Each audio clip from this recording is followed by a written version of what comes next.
Yeah, get it on. Got to get on the show. Get it on. Welcome to the show. Welcome back, Michael. Yo. What's up, Adam? How are you, man? I'm excited, man. I'm excited to be here. I haven't been here in a while, so I was stoked when I got the call. I was really excited. I'm good. I'm happy to see you, Adam. I like your wiring. Yeah. I like enthusiasm. Yeah. You ever had guests that just suck? That's the worst, right? Well, it's happening now. Yeah? Yeah, but I just started. We're almost 81 seconds in. No, listen. Most of the holes in your game in life can be made up for with enthusiasm. Enthusiasm as an adult is to what hustle is when you're 11 and trying to play Pop Warner football or basketball or whatever. If you can hustle, now at some point it's going to be about a 40 time and a vertical leap and how many reps you can do with 220 on the bench, and you will be out. But before that, if you got some hustle in you, you'll be playing on that Pop Warner. You'll be out in the field in that Pop Warner football. Because you're the example. The coach is like, look at that guy hustling. He may suck, but at least he's hustling. This is what we need on our team. Right. A bunch of hustlers. So from 0 to about 18, you need to hustle. Yeah. From 18 to the grave, you need enthusiasm. See, the biggest tip I got when I moved here, and I loved this piece of it, they go, a lot of people kiss ass. Hollywood is all about not kissing ass. It's about catering to people's egos, which is different. Mm-hmm. You know what I mean? It's a big difference. Kissing ass is just like, oh my God, you're great. Catering to people's ego is actually really getting to know who they are and knowing what they like and don't like. And then if you want to be in their world, you go by those rules. If not, you just let it go, The best way to get stuff done in Hollywood is make it the other person's idea. The great Jimmy Kimmel told me that when we first started in radio. It's like, look, you want to get something on the air? It's like, yeah, you got to go tell program director Kevin Weatherly, but you got to make it like his idea. 100%. Right? And if you make it like his idea, then he'll let you do it. Now you got to do that with Jimmy, by the way. Yeah. But back then, you'd have to do it with Kevin Weatherly, the program director. Make it his idea, and then he'll like it. And then he'll let you do it.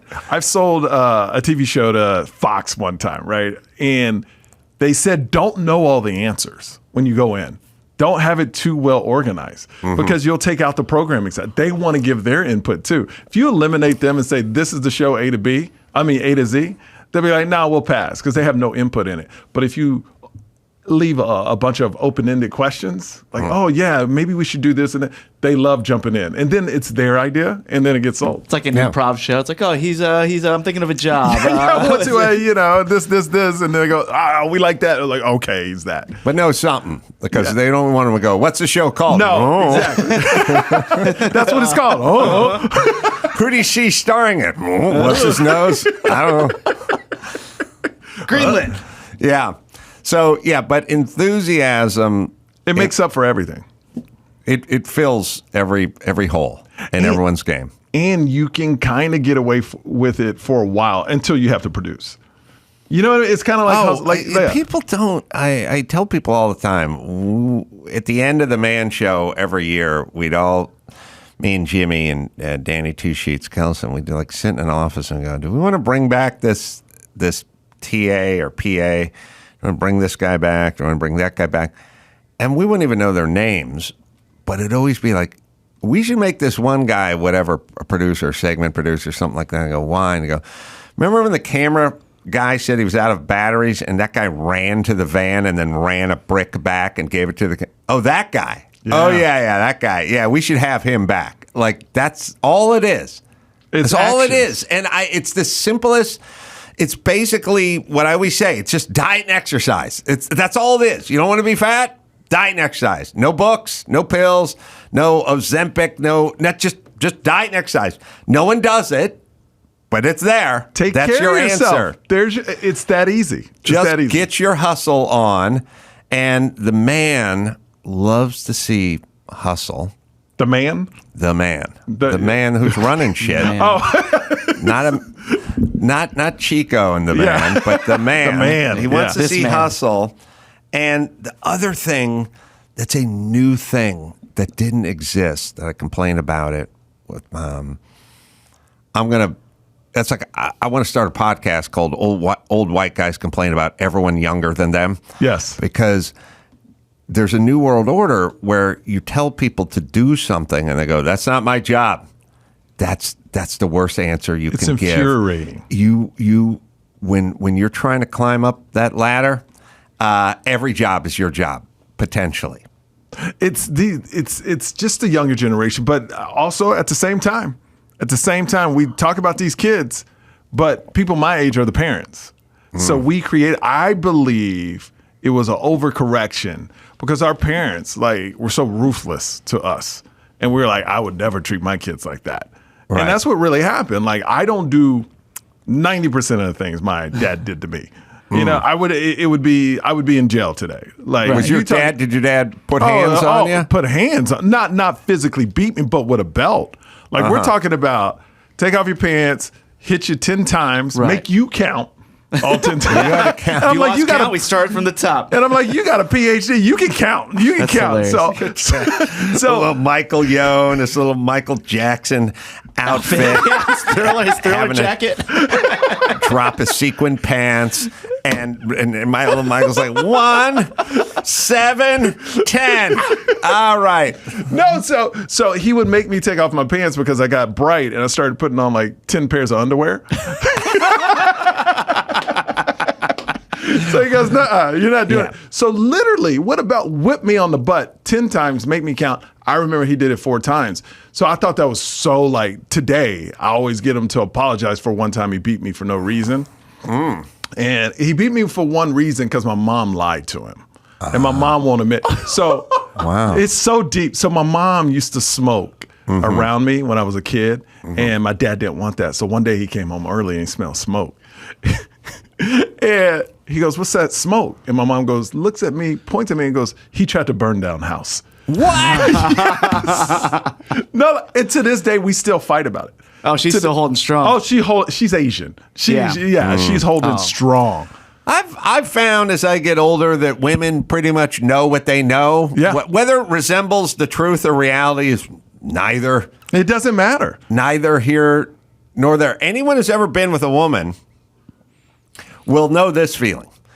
They'll tell some story, usually about some other chick or something, and they'll go, we went to a restaurant. We had to wait a half hour for them. And it's like, then you'll go, "No, remember we went to the wrong restaurant and then that was the half hour?" And they'll go, "Oh, yeah, okay."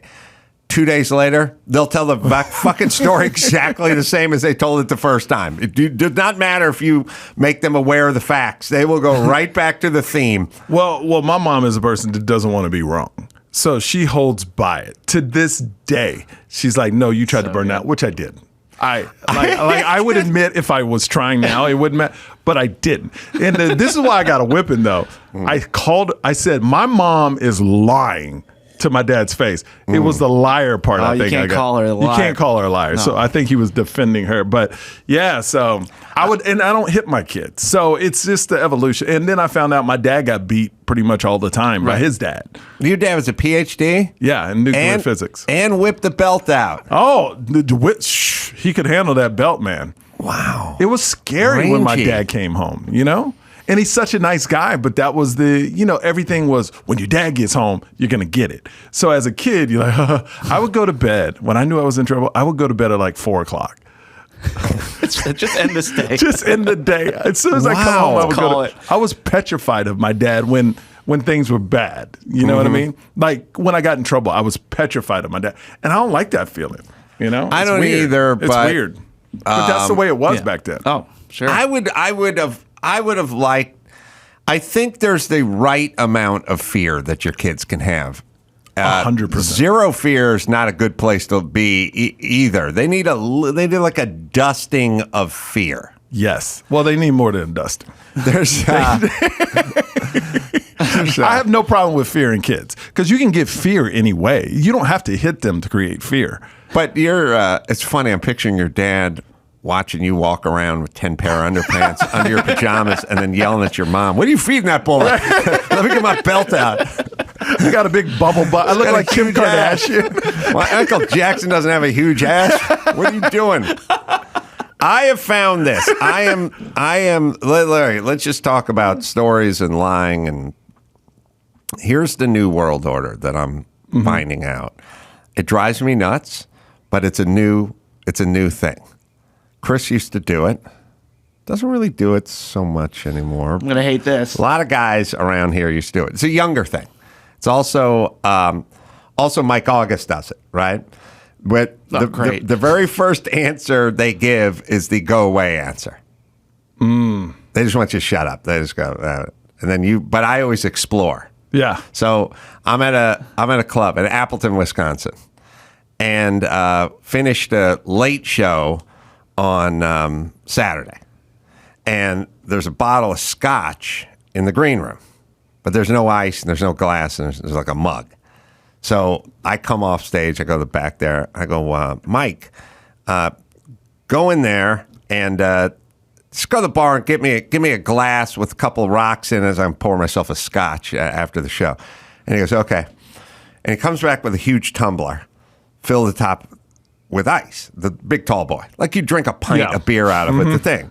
And I go, hey, Mike, I need like a shorter glass. Like I don't want to fill this with scotch or have a little bit of scotch at the bottom and this big tall filled with ice. I go, then have a shorter glass. And he goes, that's all they got. That's all they got. That's the go away. That's my, everyone's default mode is go fucking away. Just go away. She goes, that's all they got. And I go, they're running a club here. Yeah. I've seen people at the table with that they're out of the rocks glass? Yeah. The shorter one. They don't have a shorter glass. And he goes, that's what they gave me. I go, oh, all right, but that's not all they got. That's what they gave you. Yeah. You could have said, give me a shorter glass or whatever. It's always the first move is always go away with your question, but I never go away. And everyone should know me by now. Everyone should. There's always a fucking follow-up. Oh, I've seen it here. Always a follow-up. Like, they are out of these glasses then. Is that what you're saying? That's what they gave me. Okay, well, now that's not. The other great one is, I told him another time, I can't remember. I don't think we talked about this on the air, but we were backstage outside of Baltimore doing a show. Same thing. Finish the show.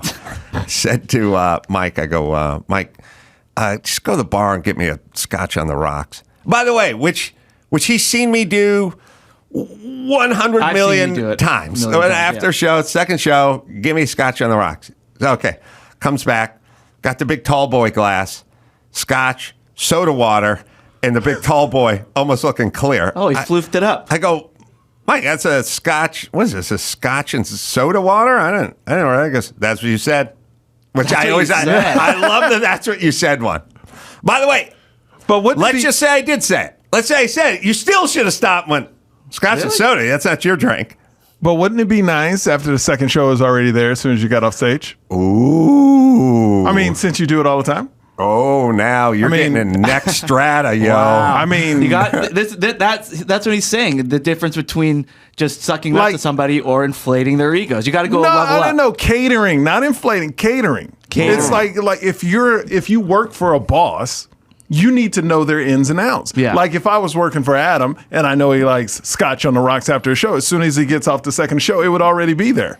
And my question to him, let me know if you need another. That's it. Can you open for me when we go on the road? I mean that's the job though. The remark I hate is what they go, so what do you want me to do? Yeah. Like when they get so flustered. I love that too. So what am I supposed to do? What do you want me to do? It's like your job. I really love the that's what you said people. Those are my favorite people. Like, all right, so I'm allergic to avocado, but I said extra avocado in this omelet. That's what you said. Like, why would I say that? Yeah. I've had those too. It happens a lot in marriage too. Well, because you can't go back and replay it, so there's no way to prove it. I tell my wife sometimes, I wish I had a body cam that would just tape our conversations. You know the problem with that argument? First off, there are no arguments that are winnable with women, but They, you know that what do they say? They go, I wish they were taping this so I could show. They just go right back onto you. They reverse it. Yeah. But we, as me in the relationship, my wife always, I'm the king of reversals. Like I know how to reverse on them so fast, and she's learned it from me. So now she would do that to me as well. You know, I'm good at reversing topics and situations. Yeah, the other one women do all the time is they go, if I did the same thing to you, you'd be going out of your mind right now. And I'm always like, no, I don't think so. But that's the argument. Different. We wouldn't. Listen, here's the thing. I am wired for accuracy. Yes. That's what I tell people all the fucking time. I'm just wired for accuracy. And so if I say something, it's usually accurate, or I don't say it. I'm not willing to play that fast and loose with my accuracy batting average that I just spout out a bunch of stuff, and everyone is more than happy just to spout stuff out that really they're wrong. I mean, I've had people, you know, I'll have arguments with people, women mainly, where it's like, you have no fucking idea what you're talking about. Why are you even taking a stand on this? When my sister during COVID, famously, I was talking to my sister, who's not in show business. She's talking to the person who travels the country doing shows for the last 15 years, and she goes, how's it doing shows? Oh, well, you got to go around. Going out to these places doing shows where they're open. They're not open everywhere. COVID closed, but everyone's doing shit at half capacity. Yeah. So you got to go to Nashville. The club holds 300 people. They're only putting 150 people in there. And she goes, you still get paid the same? And I go, no, you get half. And she goes, I bet they're keeping that money. And I said, what money? And she said, oh, they got a scam going. I go, no, listen, it's half the tickets are sold. Yeah, I get paid based on the ticket sales. So that's half. She goes, yeah, I know what's going on over there. I go, listen, this is all I do. Like, what? You think me and Mike August got duped? You know what I mean? That's all he does. That's all I do. Why do you know that? By the way, why do you know this thing? Like, why? Just, you know what it is with people? They don't fucking have the ability to just go, I don't know. Like, you say to people, like, what time so-and-so showing up? 3 o'clock. And you go, okay. And then you sit down and it's like 4 o'clock and you go, where's the person? And you go, I don't know when he's going to show up. It's like, what the... Yeah. Just don't shout stuff out that you don't know about. How about that? How about we just start with, how about I don't know? How about that? But here's the difference with you, Adam. Your job is accuracy. Normal people, they don't care if they're accurate or not. You know, evidently. Like normal people, they just go, whatever they believe, they spew out. Right. Here, though, since you get so informed from so many different people every single day that you become accurate no matter what you say. All right, but let me say this to all those out there who are inaccurate, and we know who you are. I know the accurate people. Yep. I know inaccurate people.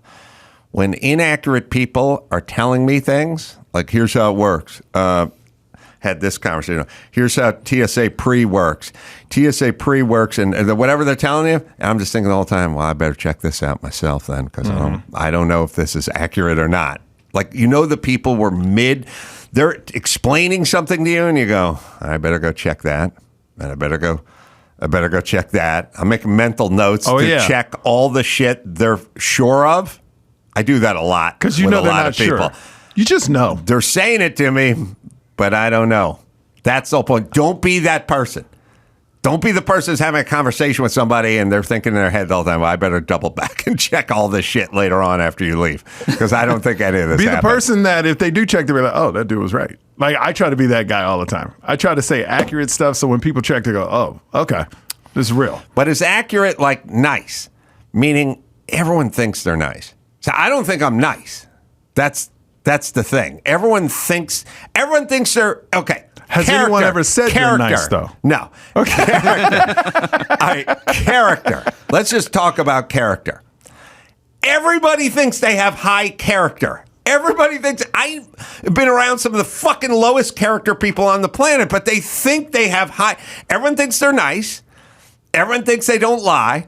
everyone thinks they have high character, and everyone thinks they're a good person. And if you want to keep going, they all think they have a sense of humor. They go, I may not be able to tell a joke, but I know what's funny. It's like, no, you fucking don't. And you don't have character.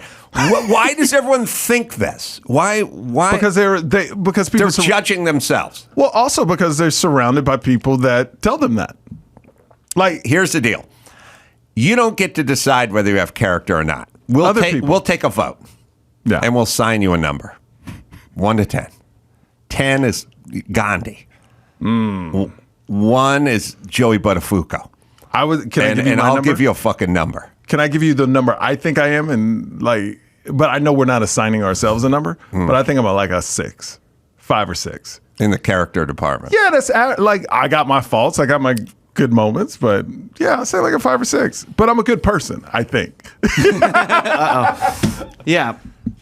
I believe maybe, I don't know, but I really don't think about it either. So. I think a lot of people are in denial of their bad qualities. Oh no, I know my bad qualities. I am selfish. I like to argue. You know, like if I think you're wrong, we arguing. You know, that's my thing. So, no, you're a step above most people then, because a lot of people can't do that. Then they think of themselves as the best version of themselves. I don't mind. First off, arguing is just what you do.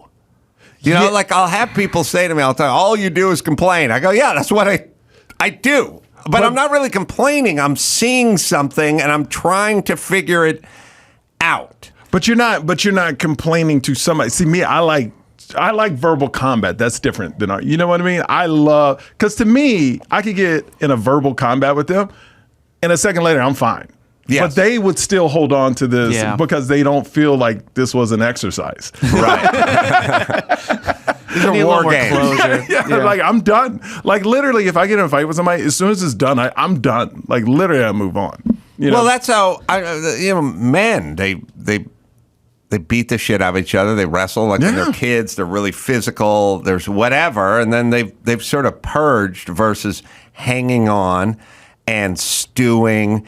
And by the way, when you hang on to stuff, it gains interest. You know, it gets compounded over years, and you didn't say the way you felt. Now it's getting weaponized inside you. But guys, it's a constant purge. Yeah, you got to let it out. Like that's why I love verbal combat. I don't get into it often, but when I do, I seize the moment. Do you do it online? No, because you don't know who you're yelling at. It's a different game too. That's like, and plus, like, I'm not great at grammar, so I'll mess up a word. That's the worst when you do a comeback and then you misspell a word. Yeah, and they're like, oh, somebody doesn't know how to spell. That's my move. By the way, is catching people on their spelling that big a win for others? You know what I mean? It is for others, not me. It's you are an idiot. Not your, like, it's like, who cares? Right. And it's also, you know what it started, you know what these people are? First things first. To be fair to me, I got a 1.7 GPA at North Hollywood High. I was warehoused. And then I walked out of the warehouse onto a construction site. I was like, I don't need to fucking learn to type or spell or anything ever again. I just drive a truck and I work with illiterate Mexicans. There will be no learning to spell or the keys. Or there'll be no grammar. There'll be nothing.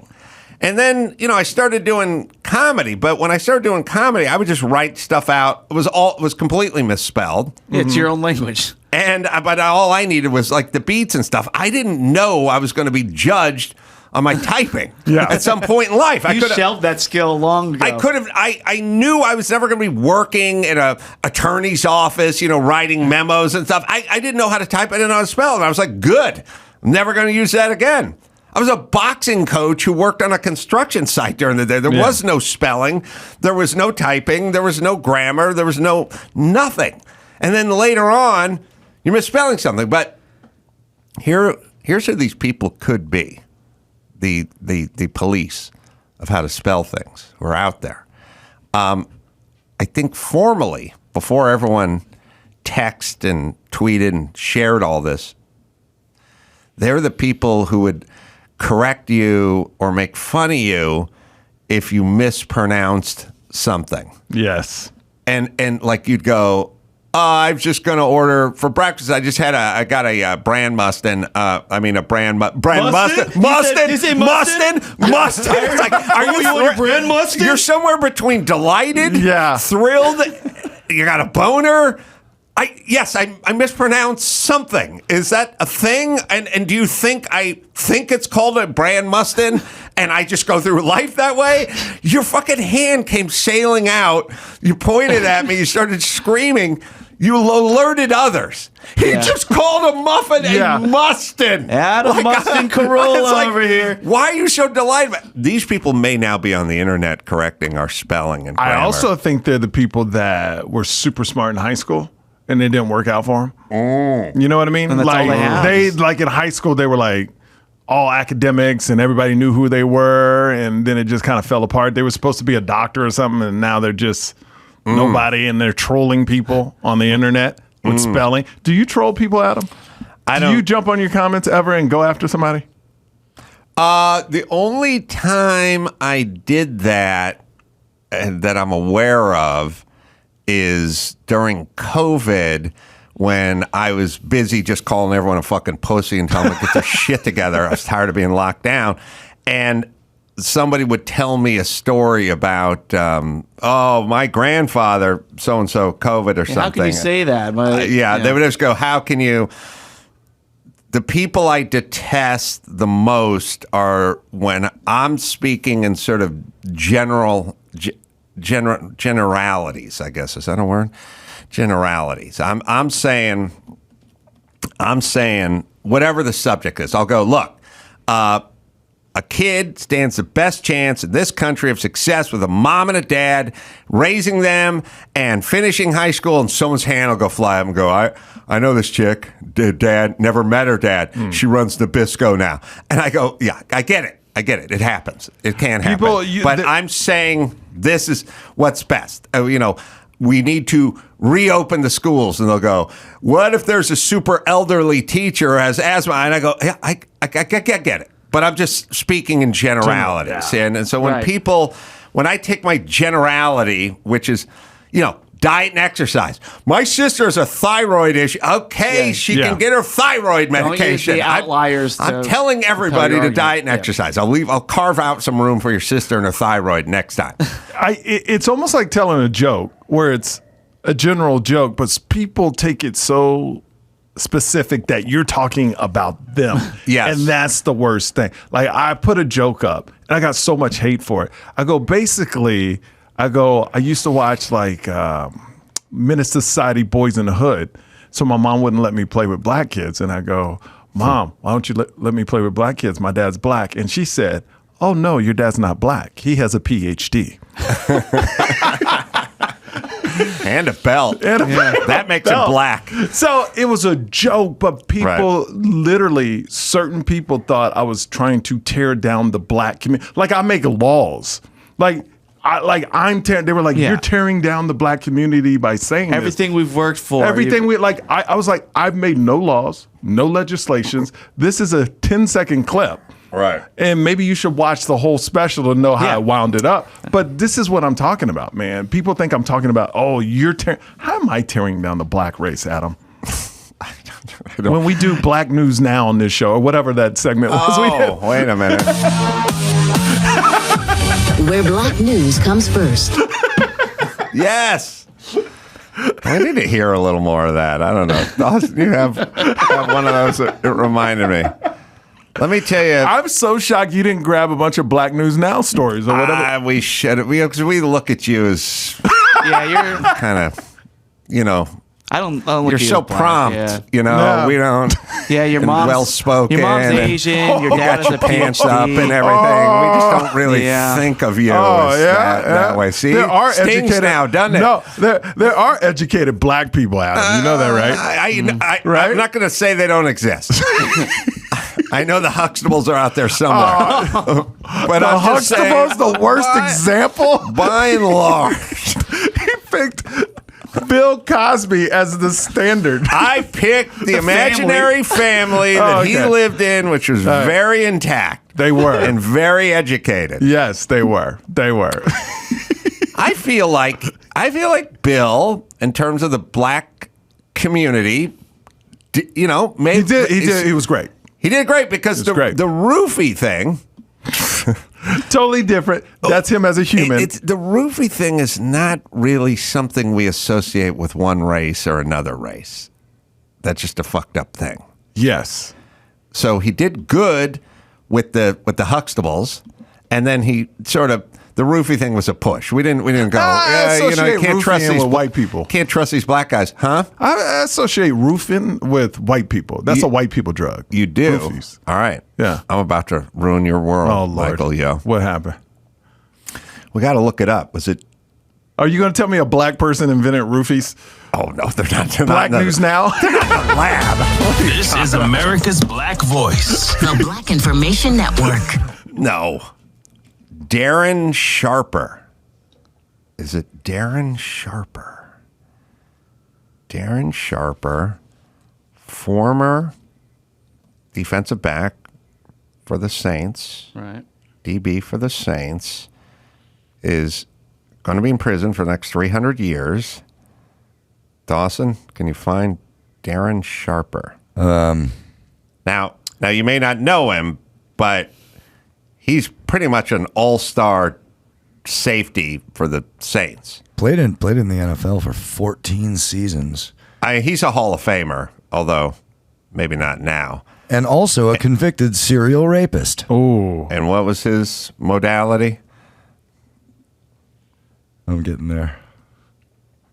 Again, you say it's not the realm of the black man, but tell that to Darren Sharper's Yeah, but I'm victims. sure there's tons of white examples of that as well. None coming to mind.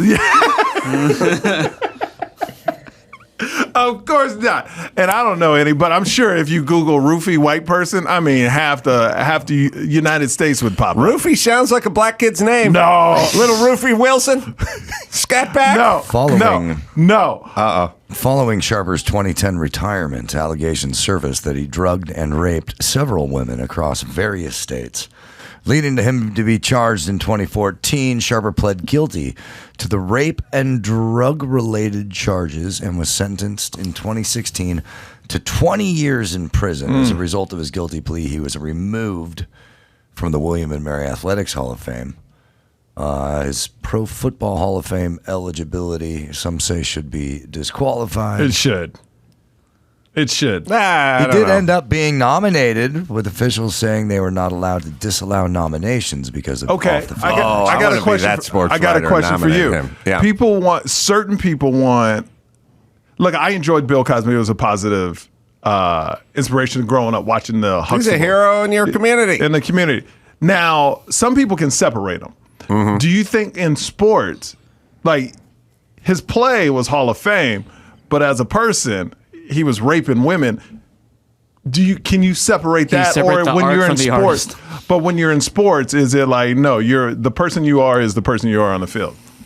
I'm generally a purist in that I want Pete Rose in the Hall of Fame. And they go, but he gambled on sport. And I go, yeah, but he was Charlie Hustle and he had 3,000 hits or whatever it is. I'm sports, even, OJ or Reggie Bush, they don't give him the Heisman back. I'm just whatever the fuck he did, and he's in prison now, we think of him this way. It doesn't. To me, I got enough room in my head. You separate. Put a little icon there if he's disgraced, but you can keep him in. You can keep him in there with all the accolades. He would slip Ambien into women's drinks. I see he would slip Ambien, ecstasy, Xanax, and Valium. That's a brother going the roofie route. Give me a white example, please. Just type white person. We don't mess around that way. White man roofie. Can you type in white man roofie? Sorry, that's all they got. Yeah, I guarantee you a big list of celebrities will come up. Football players, basketball players, celebrities. Somebody help me out on this white show. All right. And Darren, the thing, I know we always do this, but he was an NFL star who was a good-looking dude. Like, he didn't need to do anything. So do you think it's just a power move? Yes, it's an addiction. It's a fetish. I think it's a fetish. It's the not thrill. We look at it as, oh, that fat slob truck driver, he can't get any high quality pussy. But look at this guy. He's rich. He's got a Rolex. I mean, you can find a picture of the guy. He's fucking built. He's good looking. He's going into the Hall of Fame. He's not going to have any trouble meeting women. This is a fetish of his. It's not practical. Like, he can't get laid. Oh, he could get laid. He's in New Orleans. He's the king of New Orleans. I mean, well, just athletes in general. They're like the best shape a human can be in their peak. So and then women want them because of the money and mainly Packers and Vikings. So I mean, it's just amazing that people that have made it throw it all away like that. It looks like Jamie Foxx on a fucking good day. I mean, there's ripped. no, and he was handsome too. Yeah, I mean, he's an all-star. I mean, there's no logical reason other than it's a fetish. See, I've never had it described as a fetish, but that makes total sense when somebody says it's a fetish because people are so into those things. You know what I mean? Like, a fetish of, man, it's crazy when I see people like this all the time that just throw everything away. It blows me away. That's all like black dudes do. They're white with the people roofie. too. That's White all they people do. Is do we have the roofie. white man roofie yet? Can't find it. We scrubbed the internet. It doesn't exist. This show is racist. Maybe one. Y'all won't find a white man that went to jail on roofies. Look, I'll put it this way, Michael. Maybe a white guy will roofie a chick later on today, and then we could find it. Good. But up until now, well, you got to promise me, Adam, when this story breaks, you're all over it. I'll be all over. Play the sting. Come on. Where black news comes first. That's right. It'll be front and center. All right. What do we got? News coming up? My thing is, how do you remember the black people that did, and not the white people? Why does this man stay in your mind? That's so random. I remember. Okay, can I be honest with you here? When black people commit crime that is the realm of the white man, I remember them. Like I remember the, the Beltway sniper.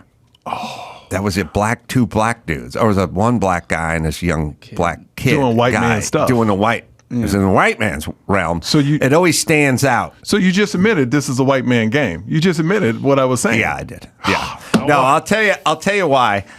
I'll tell you why. I was in Appleton, Wisconsin. I was backstage. I was sitting around with August, and we were telling New Orleans Saints stories because Mike's from Louisiana. Yeah. And Darren Sharper name came Popped up. up. But I had it in my head. I always knew he was up to something. And I'm also endlessly fascinated by people who throw it all away. You know what I mean? He's a first ballot Hall of Fame DB who's 6'2", ripped and rich and good looking, can have any woman he wants, and he goes down this road and he's fucking in prison. I mean, he's going to be in there for a long time. When you do something like that, is a fetish the same thing as a sickness? I think in the sense that we do a thing that is interesting, which is we go, well, this guy's a rapist. That's not a fetish. He's a criminal. Yes. And then we go, well, this guy, he loves the big titties. All right. Oh, maybe that's a fetish. I mean, he's not a criminal. And then we go, this guy likes to pay women and he films them stepping on cockroaches in like high heels and beats off. And you go, well, that sounds fetish, but there's no real victims except for the cockroach. And then you go, this guy's a pedophile. And you go, he's a criminal. He is, but he has a fetish for 9-year-old boys. Yeah. You know what I mean? Like that's a fetish. Like to me, when you're compelled, like you robbing a bank is not a fetish. That's you needing money, yes. Presumably. Mm-hmm. You're You're still a criminal, but you're robbing banks because you want money. Mm-hmm. You know what I mean? Then there's like when Winona Ryder that was just taking clothes for no reason, going into Saks Fifth Avenue and stealing shit. You know what I mean? She's getting paid. She's in Hollywood. She gets busted. She's gonna get fucked up. You know what I mean? It's gonna be on TMZ.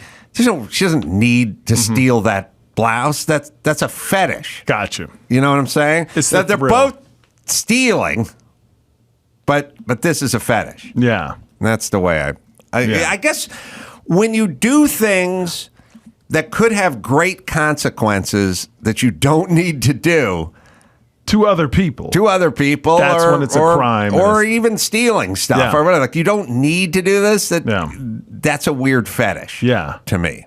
Yeah, fetish slash. Yeah, to me it's a sickness when you do like I don't. It's so weird. It's so weird that people do that.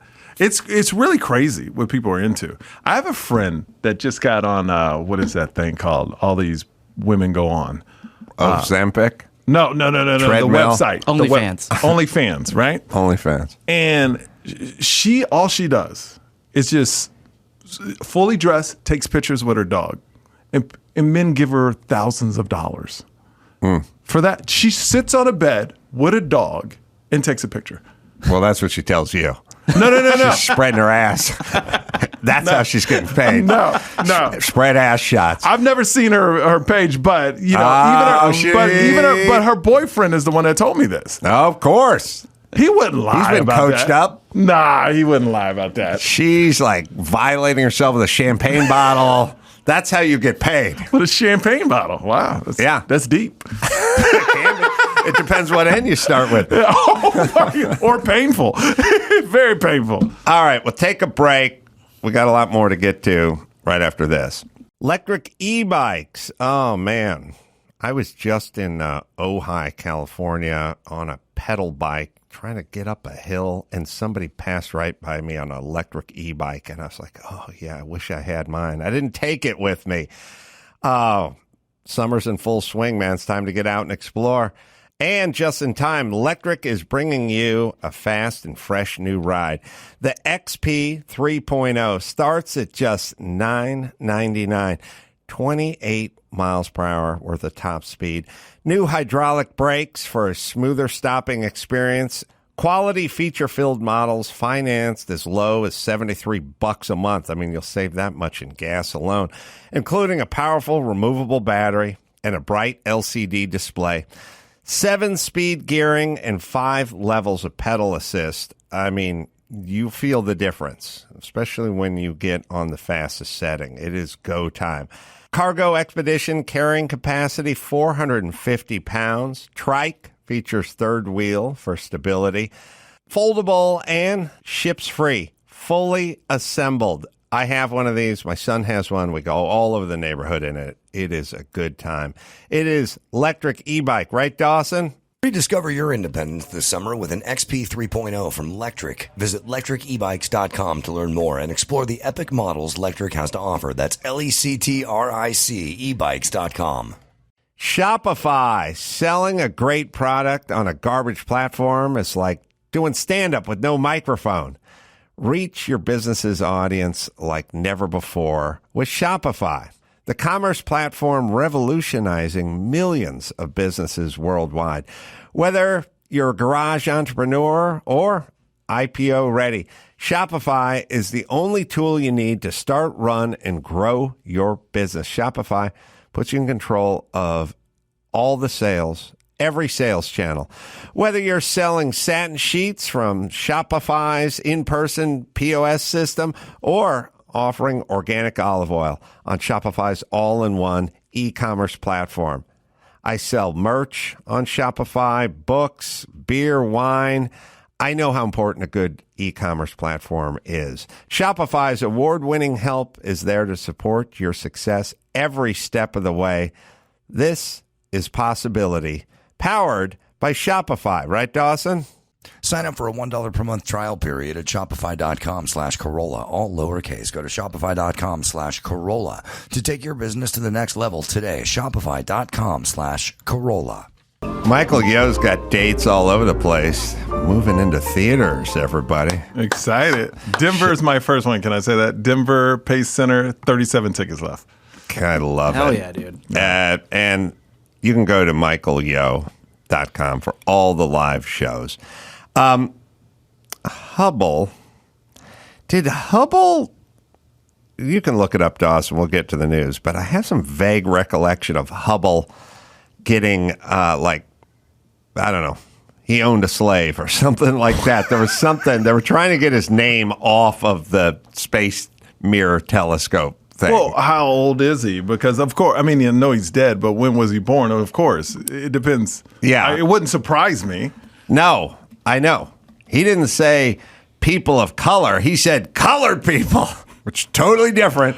And we got to remove. We got to remove it. We got to take him out. You can look it up. So just I heard him say Joe Biden. Can we set a law where nobody over 70 can be president again? Can we set that law? I have given this some thought. Yes. And my feeling is there are many vibrant people that are of many ages. Look, I know a lot of fucking flatliners, that dog don't hunt, and dead fish, and they're 37. Yeah. You know what I mean? And then there's Bernie Sanders, who's 82, and he's running around. He's running around. We've all had the relative or the friend's dad or something. That guy fucking golfs all day, and he's 86 years old, and he's fucking sharp as a tack. My thing is, I want some sort of mental acuity test. I don't really care what your driver's license says. If you're losing it, I mean, in Joe Biden's he's case, almost 80, right? He's 80 or he's almost 80, and he's losing it. But there are, the great Bob Barker died. Yeah. 99 years of age. All right. 19 years ago, he was Joe Biden's age. I wouldn't have said he can't host a show and it would give me that microphone, you old man. Sure. Like, he was good. He was sharp. I mean, if you go back 20 years, Bob Barker should have been hosting a show and was completely fine to do it. So I just want a little punt, pass, and kick competition just to make sure you can do your job. I disagree. I think that certain age, the mental test is good, maybe at 70, because I just think you just start losing things. Like memory. You can't move as well. He doesn't even remember talking to his son about his business dealings. No. Well, but isn't it different for everybody though? It could be different, but there needs to be a standard too. Like, I'm sure some 15-year-olds are just as smart as 18-year-olds, Right. but you can't get a license till you're 18. Like, I think it needs to be a cutoff at like 70. You can't be president. I think it's 16, but I see what you're saying. All right, but then, so what's going to end up happening is one day you're going to get old and want to run for fucking president and be pissed off that you said this. Number one. No, well, you'd get the black community and the Asian community. And the white. Like, and the white. The whites wouldn't know what I am. So they'd be like, right. we'll vote for we that. like that. Right. We like that. But at some point, there'd be someone you like that has like a lot of wisdom and is sharp as a tack, and they couldn't run for their second term because they would age out, or I don't know. Yeah. Anyway, did Hubble get nothing? I'm not seeing. Oh, anything. It was maybe another. They're not tearing down any telescopes. It was another. It was another. It was recent that somebody wanted to name a telescope or name something out of some astronomer or something, and they went, no, we don't. Well, I'm glad it wasn't Hubble because we share the same birthday. That's right. All right, what's going on in the news? Well, I just found a headline from 2021. Shadowed by controversy, NASA won't rename its telescope. Oh, Hubble? Oh, it's the James Webb Space Telescope. Oh, it's the other James one. Webb. Yeah. Yeah, all right. So there was a story about not renaming. Yeah. I don't like he that went along James with Webb the guy. government discrimination against gay and lesbian employees in the 50s and 60s. Oh, that's right. That's what it was. Yeah. There you go. He went along with it. I don't know. Listen, guess what I go along with the government? Like paying taxes. Like, you got to kind of go along with the government. Otherwise, they'll fucking be pretty tough on you. You know, like when you work. What does that even mean? When you go along with the gay. Well, they were alive during. There's two kinds of bullshit revisionist history. Do you really think? First off, you go like, oh, if the Nazis were, marching down my street and I was in Poland in 1939, I would have picked up a fucking knife and stood in the middle of it. And I'm not even Jewish, I would have pretended. It's like, you would have? Or you just would have told them where the Jews were hiding and got fucking got your loaf of bread. Like, everyone's this kind of revisionist, I should have, you should have. Yeah, everyone should have. No one does anything because Well, how about when we go back and look at this little chapter in history? Anybody stepping up? Anyone being brave? Anyone standing up? I don't fucking hear anybody. Where is everybody? That's the whole point. Like, it was, 1957, and you should have taken a stand, like, yeah, you should have, except for you work for NASA, and maybe they would have fired your ass. So that's what's going on all the time. And then there's Joe Biden, who was like, I marched with Martin Luther King in Selma, Alabama. It's like, no, you didn't. Everyone is inserting themselves like Zelig into fucking history. I was at black churches. I was protests. Like, you didn't do any of that shit. So not only are the people who were there didn't do it at the time, now everyone who's old is inserting themselves onto the shockings. Everyone's sitting down on the hero side. Oh, yeah. Nobody ever goes, look, it's embarrassing, but I was the cop that let the dog go that bit the black guy. That was me. Like, no one ever does that. They go, I was there. I was standing with. Well, when I'm 80, I'm going to say I was there. I'm one of the Navy SEALs that killed bin Laden. So I can lie about that. I was there. And then I can Photoshop myself in with AI. I wasn't there. I can't prove him wrong. Yeah, you can't prove me wrong. I was there. Right. Would you like to interview me about it? I would. There. Yeah. Go ahead. What was the compound like? Oh, my God. We flew in. Well, first we had helicopter trouble. Oh. So it went down. So I had to jump out, right? And I had to get my men. So we ran to the compound and we broke down the door and we killed a few like straggles. They had just some people in there. And then we went to this bedroom and he was watching Family Ties. When did this go down? Noonish? No. We don't go out at noon. We don't want to be seen. This was at night. It was a night mission. Night. Yeah, that made it harder. Oh, man. That's why the helicopter crashed. Were you using like those special goggles? Oh, no, not me. I don't need goggles. You don't need night vision goggles? Night vision. Night vision? Please. I am night. That's my name. Do you know my code name? Is that your handle? My code name. I mean, we say handle sometimes. Oh, okay. I thought you know that because you're a Navy SEAL. They changed it. Oh. They don't call it a handle anymore. No, it's called a name. Code name. Code name. I got you. Yeah, night. I got you. So I know the first copter crashed, right? I just said that, Adam. I don't know. You said that copter trouble. I don't know if that. No, it crashed. Oh, okay. I was on that one that crashed. So you first in? Oh yeah. And were you last out or second to last out? No, if you first in, you first in. Yeah, but out. Yeah. First in, last out. Yes. Okay. Yeah. So it was good though. We won. We got him. You got him, man. I got him, man. I took the TV. I got his TV at home. Souvenir. He took his flat screen. I took it. No, it was a little TV. Oh. It wasn't a flat screen. It was like a little old school. Yeah, old school. And I took his VCR. Wow. Yeah. Man. He loves the Chicago Bulls. Really? He loved Michael Jordan, man. Did he? Yeah. And he loved to watch Family Ties, The Cosby Show. It was crazy. Oh, you should come by sometime and check out all these souvenirs I got at home. I'd love to come by. Yeah. But I see. Nighthawk. Oh, is that your name? Or was it Night Vision? Night Vision. Oh, Night Vision. Yeah. Whichever one's better. All right. Sorry. Where were we? Yeah. I might as well just start lying. Nobody cares That's anymore. what you said, right? Once you get older, you just start putting yourself in.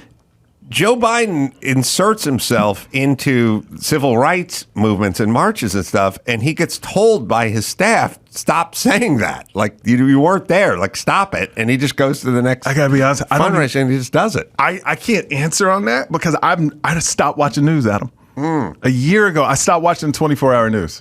I can't watch it anymore. How's your life changed? Amazing. Like, I don't even work. Like, you know what I'm going to do? I'm not going to watch any election coverage. I'm just going to vote. Smart. And whoever wins, wins. Like, I am so not. And I thought when I moved to Vegas, because it's 50-50, I'd be more in it. You just ride in Tiger Woods every year? Yeah. No, I ride in Nighthawk. Yeah. Night Vision. Right. Yes. Tiger Woods. All right, sorry. What the hell story we're talking about? Sorry. Well, we're talking about people. You said people lie too much. Well, here's a guy who told the truth, and it got him in trouble. So there's a guy in Connecticut, and he found about $5,000 in cash just lying in a parking lot. So he gets in, he keeps it. 3 months later, he is now being charged with larceny. So the bag is, the police said it was clearly marked with a bank's insignia and found outside of the bank. It contained cash from the town's tax department. There were also some documents inside identifying the rightful owner of the cash. So when police did an investigation to find it, they found out that this guy, Robert, he's 56, found it. He owns a dog training business. He kept it. and now they're charging with larceny. He could face prison for keeping it, and up to, oddly enough, $5,000 in fines. He picked it up and kept it and didn't Outside spend of any of the bank. money. Outside the bank. outside of the bank. Yeah, But didn't spend it.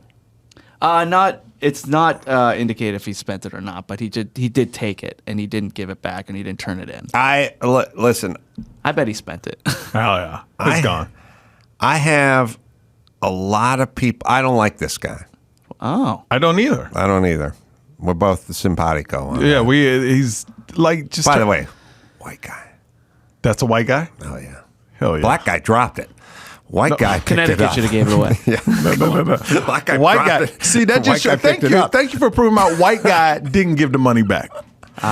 Worse than a black guy. A black guy would have given the money back because he would have been scared. There it is. There it is.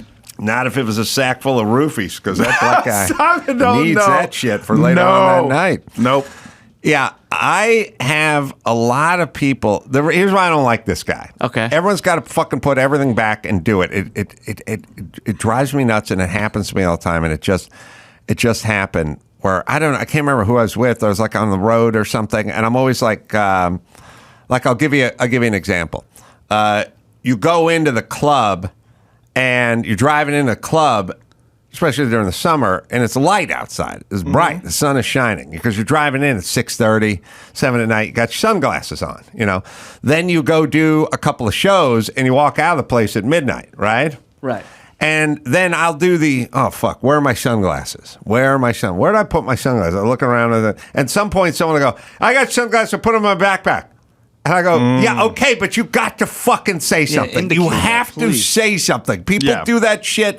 They'll do it. Women will do it with like the keys or the glass or something, and they'll go, oh, fuck, where are my car keys? I put them in the kitchen drawer. It's like, God bless you. You got to say something. Communicate You that. have to say Yeah. something. People do that shit all the time. They'll take stuff and they'll just take it and they'll put it somewhere. Can we make a new rule? Uh-oh, here we go. New New rule. rule. Just kidding. The maids feel the necessity to put everything away, right? Every time the maid comes, I plop down on the sofa and I'm like, where's the TV remote? Or I'm upstairs, where's it? And I say, now you got to start opening drawers and stuff. All remotes need to be left out. Like somebody needs to say to the fucking maids, you're here to clean the toilet, bitch, not hide shit. Right. Like, yes, there is a sofa, there's a coffee table in front of it, and there's a 75-inch TV behind that. There's a remote that sits on top of that coffee table. Yes. Do not fucking put it away.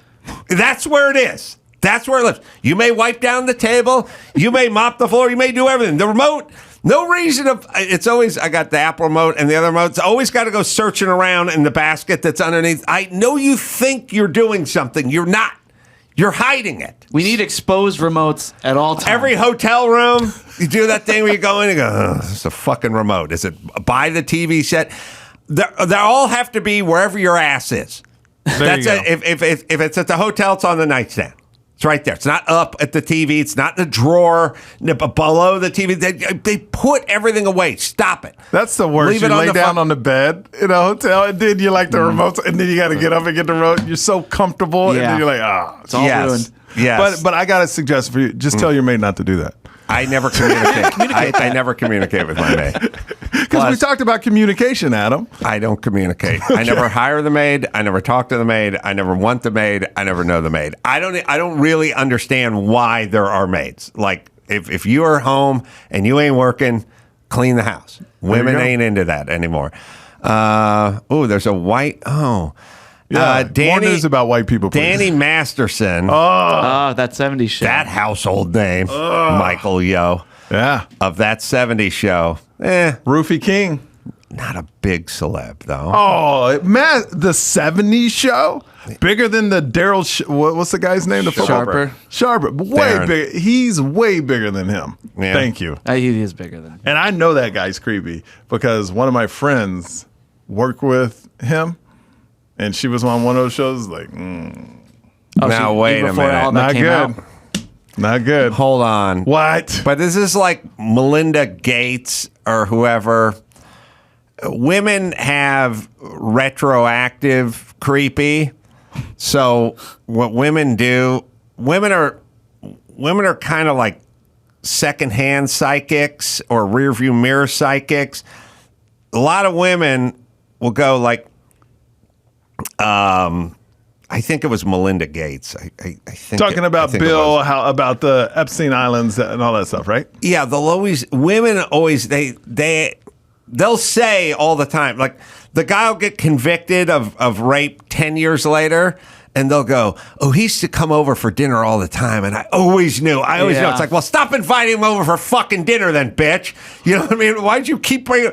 So you keep having him in your home? Oh, when we would hug, I could feel something weird. It's like, you did, or you found out he was a rapist 10 minutes ago and you retroactively took your instincts and grafted it on to, by the way, you were right. You know, like they go, I knew it. I knew it. Adam, men do that too. How many times you date a person and go, oh man, that girl's a bitch. Da, da, da. I knew I never should have dated. Men do that too. Men do it too. Not just women. Men do it all. No, I hear it all the time from my I guy. don't build a time machine and make myself correct about creepy. I'm just saying your friend. No, I know what you're saying too. Once you hear the super, like Bill Cosby, Weinstein, no one had any feelings of creepy. They sailed all the way through life. And then at the end, they got busted. And then all the chicks went, I knew that guy. I know. Why don't you say something at the time then? How come no one said anything? Like they have a retroactive creepy thing. It's true. What's interesting more than that is like, I'm new to Hollywood hearing these stories about all these people. And I'm like, wow, what happened to the agents that keep sending clients into these people? You know, that's the question. It's like, also, these agents kept sending their clients to these guys where they knew they were they're like that. Listen. That's crazy to me. You ain't meeting at the Beverly Hills Hotel. You're going to Harvey's room. The agents would send them to the room, which they're all fucking hypocrites. They just wanted money. They wanted the gig. I mean, it's horrible. All right. Yes, for sexual crimes, women know. But for serial killers, it's always the neighbor going, oh, he was a really nice guy, Super just nice. quiet. Yeah. Had no idea. Yeah, that's a dude. See, dude admits it. We don't know anything. No. Seemed like a nice guy. Kept to himself. Well, most serial killers do, though. They're not out serial killing in front of people. You got to keep yourself. Convention? Can you imagine? Oh, that serial killer, he looked like a serial killer. That serial killer, he loved to entertain. You cannot invite people. You can't entertain if you're a serial killer because you only got 1,200 square feet. There's bodies stashed everywhere. There's smell of Plastic rotting everywhere. flesh. Someone's going to open a kitchen drawer and find 17 driver's licenses with chicks' pictures on it and go, what the, Bob, where'd you get all these fucking chicks' driver's licenses? Like, you can't entertain. No, that's what they're like. Oh, I never knew he did it. I'd never even seen him, really. You know, he's such a nice guy when I saw him because they're not out. They're not out. He kept Never to comes out himself. with It was Pictionary. like being gay in the 50s, you know. He was a family man. He's a family. Never had time to settle down. Had a lot of good guy friends, though. Had a lot of good guy friends. He liked to entertain. Yeah. That's He different. actually did, yeah. He was the life of the fucking party. I can hear that martini shaker right now. Close my eyes. But the other guy kept to himself. You're true. You have to keep to yourself. You're a serial killer. Yeah, you can. But here's what I'm saying. That's a great little show, like a Showtime show about a serial killer. That's like a fun entertainer. You know what I mean? Like Life of the Party. Life of the Party. Not a bad name. Life of the Party. We gotta Here's- leave some room for the program directors to chime in. with that. Yeah. Life of the Party. I like the name though. All right. So Michael, here's what I'm saying to you. Oh, here we go. I bet when you talk to the couples that lived around the serial killer, when you talk to the guy, when they interview the guy, he'll go, kept to himself, had no idea that any of this was even possible. Interview the wife of that guy, she'll go, I knew there was some creepy about that. I tell people I knew it. I told Carl all the time. Carl, I said to him, and he said, he just keeps to himself, but I knew. You interview all the women, they'll go, I knew And something. the husband will be like, "What? You never told me this." Right, that's the retroactive creepy part. That's what I'm talking about. I just spelled it out. That's it. All right, I'm now correct, and we can move forward. Yeah. you make it sound like air getting out of balloon. Doesn't make you right, Michael Yo. Like a noise, a disagreement noise.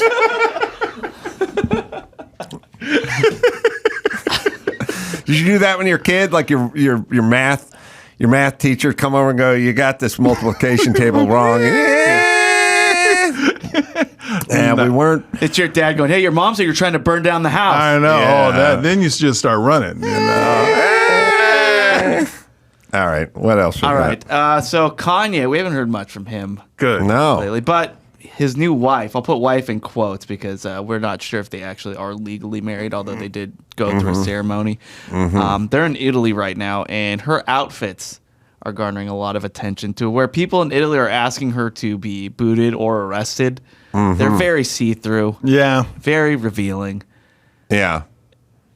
Yeah.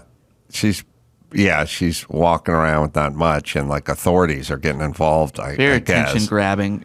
Yeah. And he showed his ass On like a boat. on a boat on a film festival. We're getting back to fetish stuff here. Yeah. Like bodysuits. Well, I feel not to go. I feel like they're just objects to him that he dresses up like a toy, like a doll. Yeah, I cannot figure out why you'd want to draw all that weird attention to yourself if you're Kanye West. I mean, I guess he needs it or loves it or something, but you could not have her walk down the street without everyone turning their head. No. And then the second you turn your head, you then see that was Kanye West, and then he threw somebody's camera away or something. He got pissed off in some other lawsuit or something. Like, wouldn't you want to just kind of slide under the radar if you were him? Well, he complains about people following him, all Right, but then right. you do this, Right. You know. But I think with Kanye, I remember when he married Kim Kardashian, he said, "I'm gonna make her the next Marilyn Monroe." Like the women to him, I feel are like projects. You know, So Maybe everything's a project. everything's a project. Like, oh, watch me make her do this. I'm gonna make her look like. He doesn't say to. I guarantee you, it's not. Oh, what are you gonna wear tonight? It's you're wearing this today. Right. 100%. He's that dude with her. I guarantee you. I don't trust a guy who dresses his lady. That's a weird thing for Yeah. me. Because he thinks they're art pieces. Yeah. Now we're getting back into fetish bill here. Yeah. Although my wife dresses me, and that's totally okay. Well, you need to help women- though. Yeah, I need help. Women always tell men what to wear. Yeah. It's accepted. It's okay. And by the way, ladies, we like constructive criticism. We're fine with it. I like to know. Yeah, we like to know. That's why I've eliminated I just wear this. I have 30 of these shirts, like 10 plain pairs of black black shirt. jeans, and then I just wear Jordans. So With the Michael Jackson jacket or Yeah, where does that come from? beat it jacket the beat it jacket?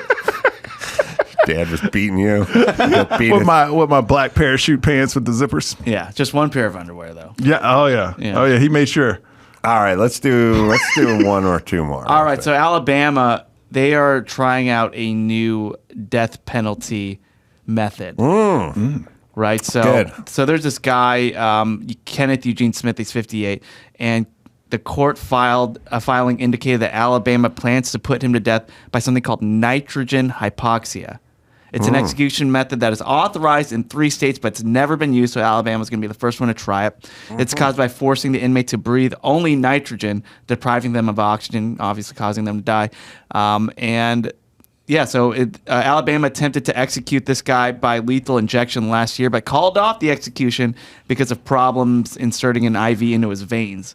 So it was the state's second such instance within 2 months of being unable to put an inmate to death, and it's third since 2018. So now a lot of Alabama inmates are seeking to block their executions by lethal injection, arguing that we should be allowed to die by nitrogen hypoxia as well. So they're going to try it out. I gotta go firing squad. Yeah, just old school, huh? Just old school. I'd be fine with that. Save a lot of money. There's these things are. They're always talking about. First off, we should be able to come up with a humane way But for isn't people injection to be killed. How can they need to get some nurses from the hospital to do it, because They can always find a obviously vein, there's IV places all over LA. They can get a nurse over there. It seems like a weird excuse to move on from injection. It seems like they don't know what they're doing. I think here's what I would say. I would say combine the two. I would say anyone who's ever gotten the Jesus juice, anyone's ever had the what the hell's that Michael Jackson milk? I have no- Propofol. Oh, okay. Come on. Fucking you're a huge Michael Jackson fan. You don't know Who about said it was a Propofol? huge? I am a huge, but I don't You know. dress like him every day. I do not. Michael Jackson You did never not stop have the, talking. And that's the other thing. You know the people who accuse you of like, well, you're so obsessed with so and so. You're like, I brought this up 2 times, and Yeah, I've known you one for time- 4 years. You never stop talking about those people. Like I go, what do you mean? I never stopped talking about it? I brought it up. You 2 brought times. it, yeah, and But that's all I've talked You're about. obsessed with him. Oh, come All on right, now. so listen. Propofol is the greatest shit ever. Has Have you anyone ever done had it? Oh yeah. Never. What It's is the that? best. I don't even know what it is. It's a gift from the gods. Is what it is. It's nectar of the gods. Is what it is. You fucking take that propofol, and you get like a prostate exam or a colonoscopy or Yeah, whatever. I got that. You get the propofol for that. Oh, okay. You're fucking 1 minute. You're laying there and you're going, Jesus Christ! There's 5 people in a room and they're shoving a camera up my asshole. God damn. And then 2 minutes later, you just wake up somewhere and go, "What the fuck happened?" And I go, yeah, that was 3 hours ago. It's magical. It's an anesthesia then. Yeah, it's Okay. but it's magic. You just go down. Now you take too much of it, you end up like Michael. Yeah. Your main man. You'll is that what you guys say? Oh yeah, that's He's my main man. my man. No, And then he do the 5 thing, like give me 10, and then all my right. main man. Yeah, that's what you guys say. No, I don't say that. Okay. I feel like you say it all the time. My main man. So the point is you take that fucking propofol, you just drift right away. You'll be in you'll be in a good mood. You're in a fucking good mood and you just go right away. And then in Mike's case, you just keep going. In other people, you wake up 2 hours later in the recovery room, but you have No it's idea. nothing. Propofol mixed with the firing squad. You just go, look, give me some of that fucking propofol. Here's that piece. You just go, take a fucking Dixie Riddle cup of propofol, whatever it is, and you just go, whatever. And the thing is, once I got this, you do whatever the fuck you want. Wood chipper, firing squad. Wood chipper. I don't give Oh a my fuck. God. You're gone. Yeah. I put a fucking camera up my ass. I don't care. I got this propofol in me. You fucking it's the greatest feeling ever. Or maybe propofol and then IV him. Yeah, or whatever. So you don't have to shoot him Firing up. squad, IV, it doesn't matter. Once you get the propofol. But you know what? When I got my colonoscopy, they said you're supposed to feel like you slept a long time. I didn't feel like that. I felt like You weren't relaxed and like. I wasn't. I was took just a like, where good am nap. I? I was like this. Disoriented. Yeah. Like you feel like you were like very relaxed, like you had a long sleep when you do it. I just have no memory Oh, of yeah, what there's no anything. memory. There's no thought. I'm saying let's get understand Dr. what you're Murray, or wherever Mike's doctor was. Oh, I don't know. Murray? Well, you know. I'm not You a big fan. idolize I'm the not a guy. big fan. You don't know the No, fucking You've who's written Michael him Jackson? in prison. Conrad Murray.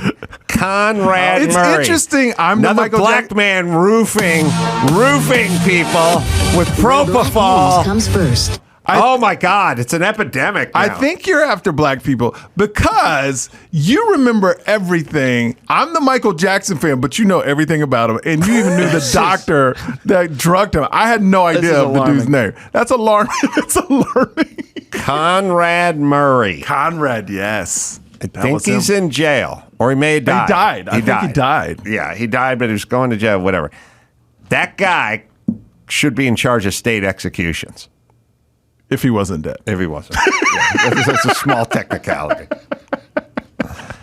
Conrad Murray, when did he die? He did die. He did die, right? I Yeah, I heard that too. Well, yeah, you got the newsletter from the fan club to Michael Jackson. He did not Conrad die. Murray's not dead. He's 70 years old. He's still alive. Is he in jail? Yeah, I think he's in jail.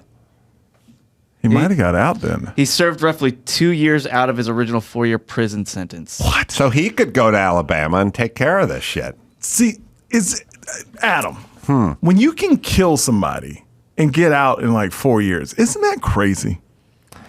Yeah, I'm not talking about this case because he asked for it. You know what I mean? Michael, But I'm right. talking about like some people murder people and get out in like 7 years. I know. That's bananas to me. Agreed. All right. Willie and Kay Robertson, by the way, are coming on the Duck Dynasty, folks. Got a new movie. And we're going to, I don't know, Michael, you want to hang out? I got to go to the airport. Oh, you got to go to the airport. Yep. All right. So I'm going to give Michael a plug, which is Michael Yo, just yo.com. Dates all over the place. Check out his YouTube special, I Never Thought. Oh, Yes, yeah. It's very on YouTube. funny. Very funny special. And see him coming to a theater near you. All right. Thanks, Mike. Thanks for having me, man. We'll take a quick break. Be right back after this. Let me tell you about Angie Homeowners. You know, it's a lot of work to own a home.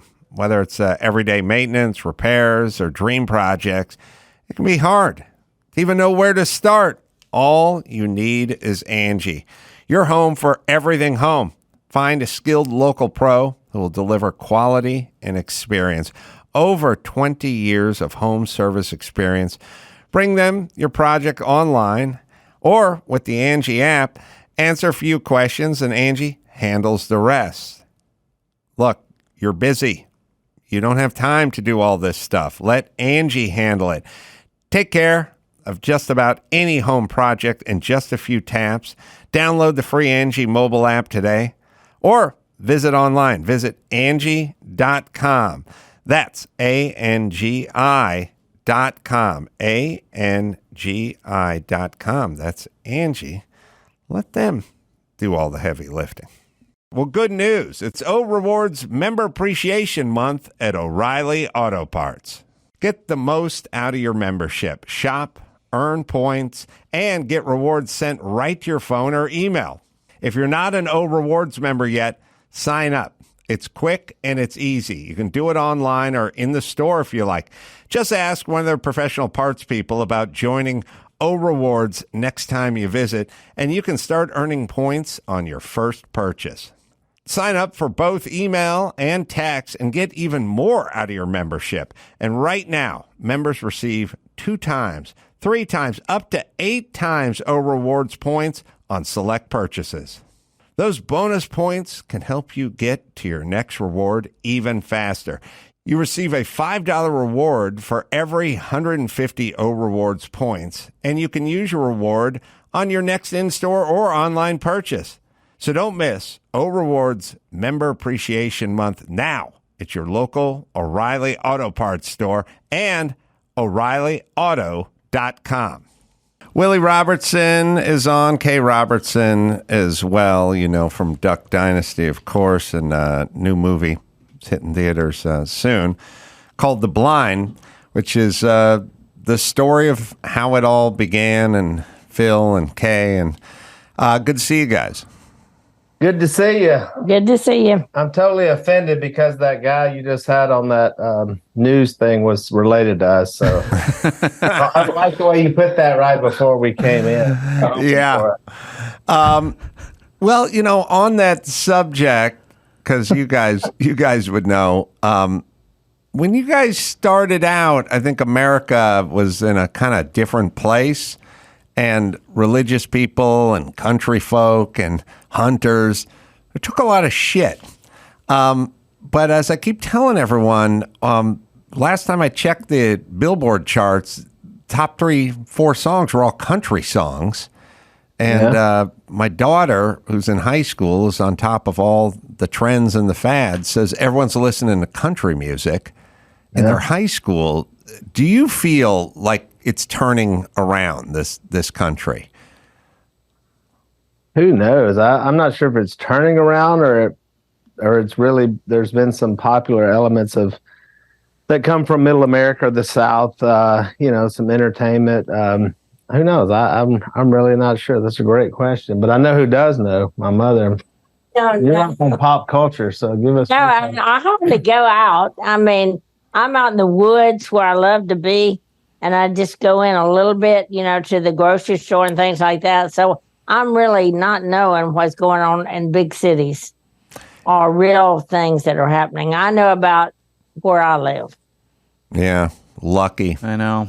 We're jealous. Yeah. That's what people say.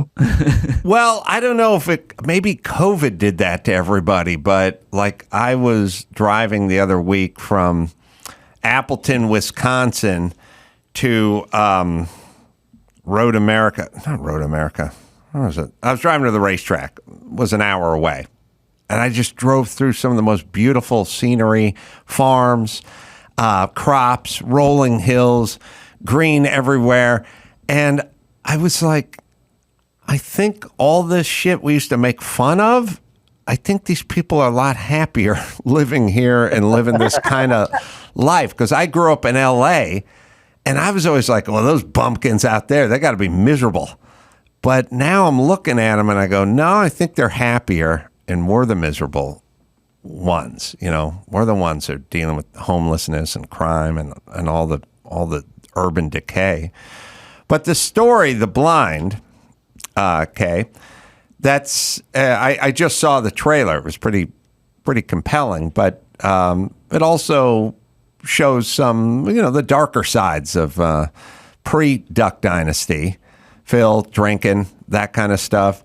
Were you guys apprehensive about making the movie and revealing that way? No, we've always been pretty open. I mean, with our speeches and different things.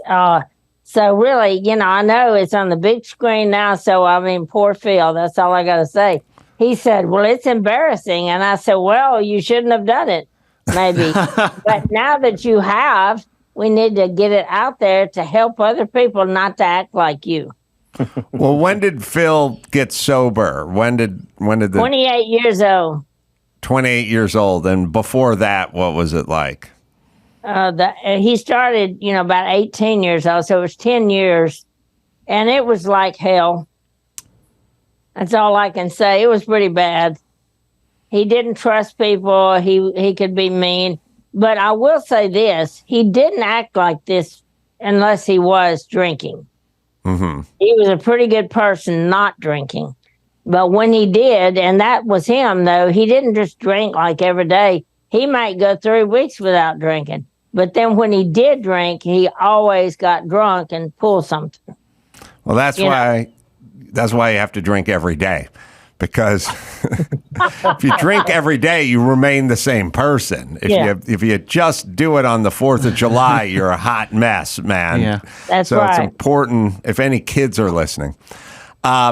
So he played football, right? Was he starting over Terry Bradshaw in college? Actually, Terry Bradshaw came in when Phil was the main quarterback, and he played under him 1 year, and then the next year.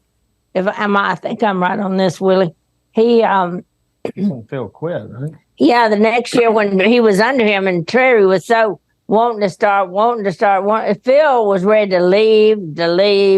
He was tired of it. So really, in that second year, Phil just told him, he said, Bradshaw, you want to take it over? And he said, yes. Phil, I want to take it over. Please let me take it over. So he did. And hunting was always a passion, but when did the business start to explode? I don't know what explosion means. We started. It was gradual.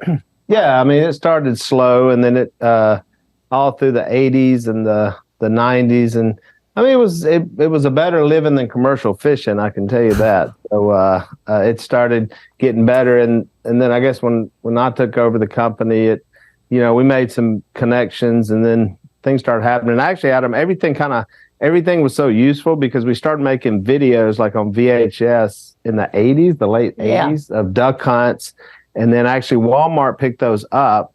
So they went all over the country. So we were kind of well known amongst duck hunters and outdoorsmen, but it was like just enough video cameras. And then we ended up doing a television show on the Outdoor Channel that was seen by a producer in LA who literally just emailed the general information box and said, I think y'all have a big TV show. And so, but going back to all the video and the television show on the Outdoor Channel and even all the videos, I think we were always good storytellers. Phil and Kay both are great storytellers. My grandparents were. You're welcome. And so we would just sit around this dinner table growing up. We had no TV. I mean, we had basically 3 channels. There was no computers. We lived on a dead end road beside a river.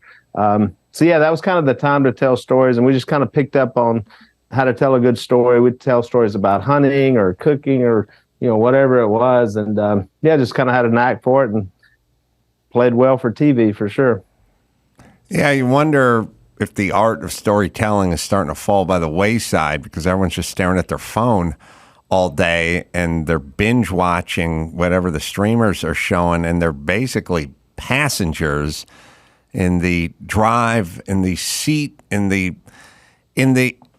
become essentially passengers in the commute of life. They're like hanging around, being entertained by other people and just sort of passively absorbing it versus going out and kind of making their own stories. Well, and we had a lot of people tell us, just even being at a dinner table, a lot of families would say we never do that. Everybody's driving through and grabbing food, and everybody's doing stuff on their own. So even just the fact of sitting together and having a meal was, would, I guess for a lot of people, would take place on the holidays or special occasions. And so for us, that was literally 3 meals a day. We would all sit around. Can I tell something? When I was a girl, we had a grocery store, and my sister had to actually work in the store, but I came along 8 years later, so my job was to entertain the older people. And we had a big crowd that would sit over there because they're so lonely, they didn't have anywhere to go. So they said, can little Miss Kay tell us? She tells us stories, and we love them. So I actually started telling old people stories from the time I was a child till I got to be a teenager. They would come there and sit, and I would tell stories that I made up, every one of them. And I don't know, I mean, just out of the blue, I made the stories up, and those ladies were so happy because they were lonely and they had something, and they would always leave laughing about my stories and all that. So then I found out, Phil's mother told me that when she went to pick Phil up at school, he was standing on the top step, and under him were about 12 or 15 people. And you know what he was doing? Telling hunting stories, fishing stories. So we already had the ability to tell stories. But you told the funny stories, right? I was funny. So Mom didn't even graduate from high school, so it's such a tribute that... He's lying. He's lying. You should say something about that. I graduated late, but I graduated. Thank you. How late? Well, just a year after or she had some kids. That's what I was just. Yeah, I'm always trying to figure this story out. So I had one, Alan, and I graduated the next year. After he was like a year old when I went back to school. We did go back. I really, none of us thought you graduated high school until Duck Dynasty, until we actually had to go find the degree where you actually did. Well, it was your fault. You kept telling everybody I didn't graduate, and I did. But then he wouldn't even believe me. He made me go to the high school and get my copy of my diploma, and we had to put it on TV. Thank you, Will. I did a reality show where I rebuilt my dad's old house that I grew up in, and I went back to my old high school and got my diploma that I didn't get back in the day either. So it's that's cool. So you didn't walk in graduation. I walked in graduation, and because I didn't get pregnant when I was 16, I walked in graduation, and when they handed everyone in front of me and everyone behind me a diploma, but they didn't hand me a diploma, and I said, "Where's my diploma?" And they said, "You owe the book room money. You owe the book room $19 for a history book." And I said, "I don't have $19. And they said, "Well, then you don't get your diploma." And they probably thought I would go get $19 and come back and get my diploma, but I knew I was never going to need my diploma because I knew I wasn't going to college and I wasn't going into any, professional life or anything. I was going on to a construction site to be a laborer. And so I ended up doing carpentry. I was a boxing coach, and then I was a comedian, all of which do not require diplomas. And on a construction site, they'll make fun of you if you have a diploma. That'll hold you back. Yeah. They'll call you Poindexter. So I always knew I never was going to use it, which is sort of sad. But I was like, it's no big achievement to graduate high school, and I'm never going to be asked to show this to anybody. And I never did. But you did go back and get it when the reality show?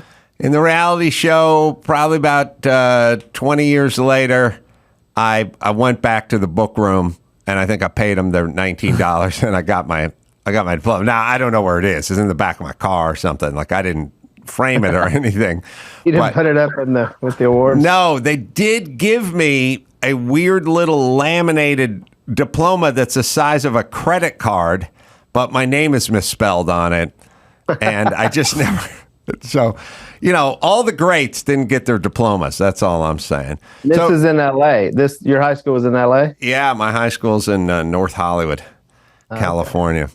So Kay, you get pregnant in high school, and back in the day, you just drop out for a year and have a baby? How'd it work? Well, that's what I did. It's exactly what I did. Nobody would believe that I had to go back to school because they did have those tests you could take. But I wanted to go back and actually get my diploma.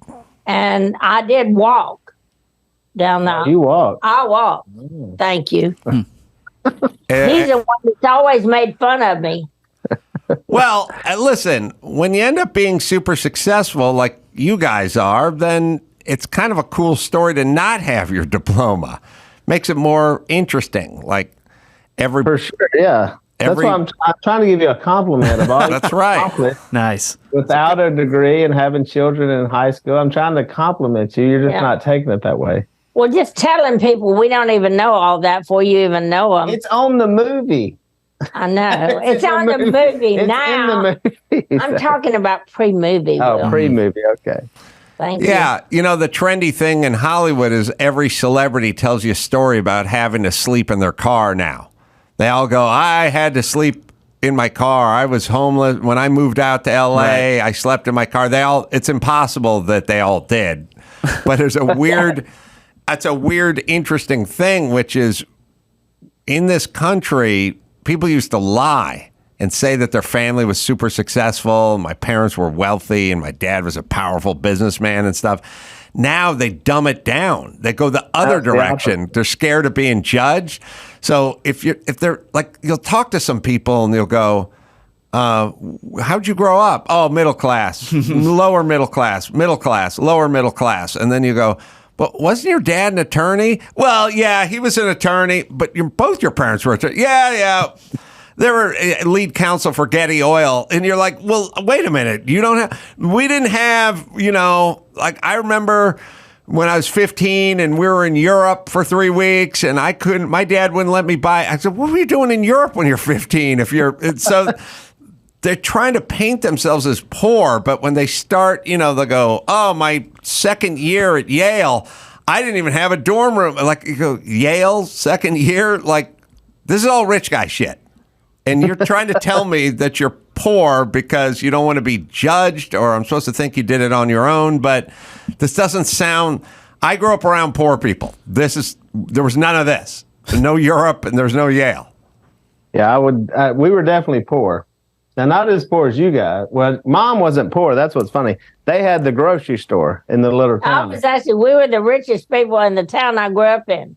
Really? 200 people, of course. 200 people. But Dad was very poor. We were very poor. Yeah.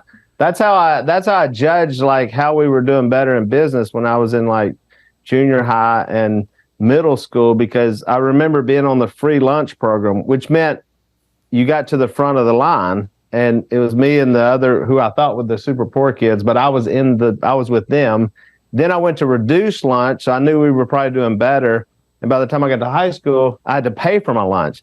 So I thought we were multimillionaires. I was like, we made it. We did it. We figured out how to get to I'm in the back of the line and I'm having to pay, but for some reason I felt great that we were doing good at business. Yeah. It's all perspective. With your no high school degree. See, Thank you. Take us through. I was on the lunch and the breakfast program.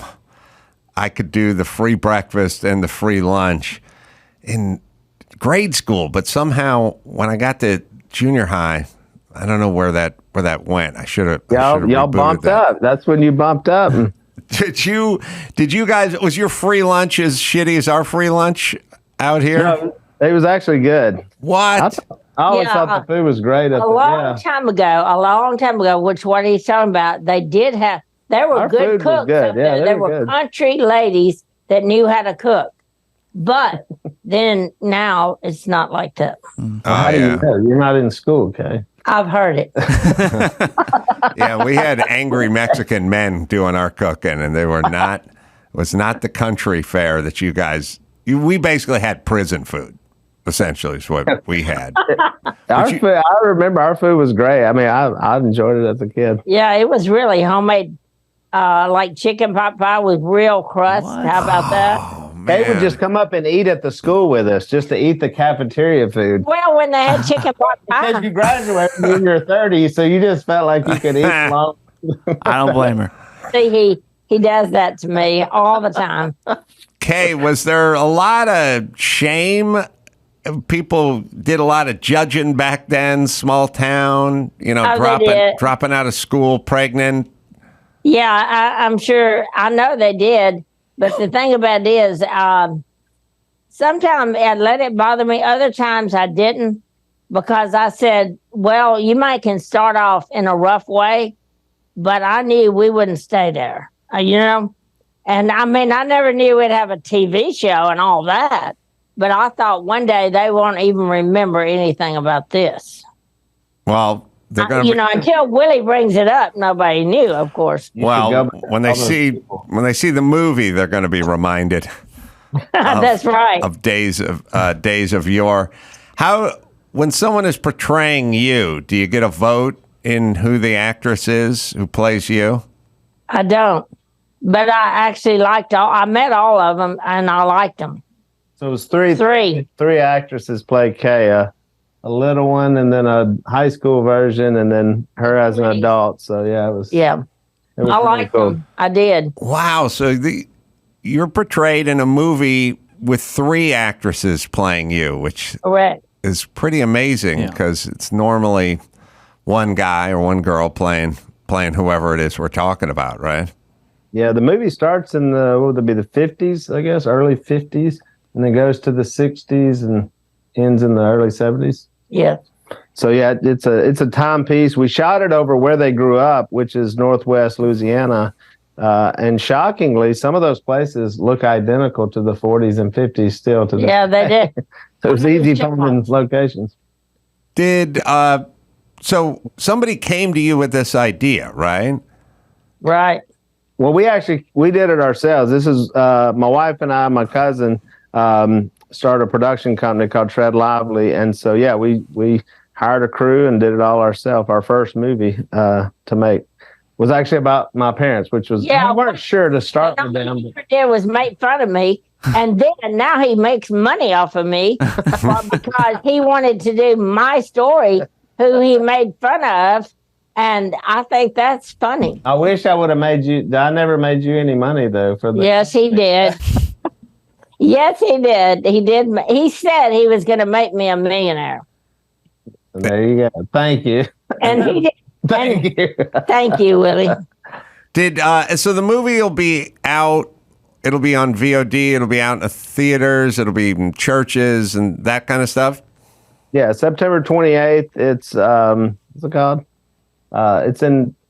Yeah, all theaters. Yeah, it's all theaters. Yeah, so I think we're in 1,500 theaters. So yeah, it's and it's if it gets viewed more, if you go more theaters, and so yeah, we're getting great response from it. There's a lot of people that watch Duck Dynasty. I mean, it was a giant show, and so but it is tougher. It's if you appreciate what happens with Duck Dynasty, and which is Duck Dynasty was funny, and it was after, but you got to go back to this point. And I think if you realize how close their marriage was to ending, how close all our lives would look completely different. There would have been no company, no TV show. had they not stuck together. And so it's a story about Phil coming out of his darkness into the light, but also about Kay, who was able to forgive him and stay with him. Patient for 10 years. Yeah. Thank you. So we love a good origin story. Oh yeah. Now the critics are going to hate it. And let me just explain to you how this system works. All right. I don't know why, but they'll hate everything country. They hate everything hunting. They hate everything religious, anything American flag. They hate it all. They will hate it. And do not listen to those critics, because the critics go after. Rolling Stone will give it a horrible review. That's just what they do. It doesn't matter how good it is. It doesn't even matter that the message is positive. It doesn't matter. All the critics will hate it. Now I'm going to make a prediction. You got to just look at the people, the audience. When you go to Rotten Tomatoes, look at the audience score. The audience score is going to be very high, and the critics are going to be very low. And in this particular case, you want to listen to the audience, because they will tell you whether this is a good movie or not. The critics we made it will hate for it. the audience. Oh, that's a good point. Boom. Because that's who's going to give it. And there's going to be, I would say the audience will have it. I've just seen the trailer. It looks good. Yep. You better see the movie. I will. The audience will have it in the high 80s, low 90s, and the critics will be in the low 30s. That'll be my prediction. It'll be like a 60 percentage point chasm between what the audience saw and what the critics saw. That's just, and it has nothing to say about your movie. It's nothing to say about your movie. Yeah. That's the land we're living in, and it's kind of sad and it's kind of weird, but that's it. And you can say, well, look, this movie's got a positive message, and it's pro this, and it's pro family, and everything else, and it doesn't matter. It's like country folk made it, and those guys are religious, and they like shooting stuff. You're getting a bad score. And we get all of those marks, so I think we fall under every category. Yeah. We don't care that they won't like it. We'll make it for the people who will love it. Well, Mom, when you're on Instagram, make sure don't look at all that stuff, and Facebook whenever you're scrolling through. My dad still does not own a computer or a cell phone. He's never owned. I don't know what Facebook is or anything. It's amazing. Do not read the reviews. All right. The Blind is the name of the movie. In theater, September 28th. Willie Robertson and Kay Robinson, thank you so much. Thank you for joining. Thank you. I look forward to seeing the movie. Good seeing you. We will circle when that comes out. We'll check the critics things, and I will tell you there is going to be a big fat chasm there, because I know critics. Blue Note, Honolulu, Hawaii, coming up. That's where I'll be on Friday. That is, Friday, right? Yeah, this weekend. This weekend. Go to amcrow.com for all the live shows all over the place. And until next time, Sam Crow for Michael Yo and Willie Robertson and Kay Robertson saying mahalo.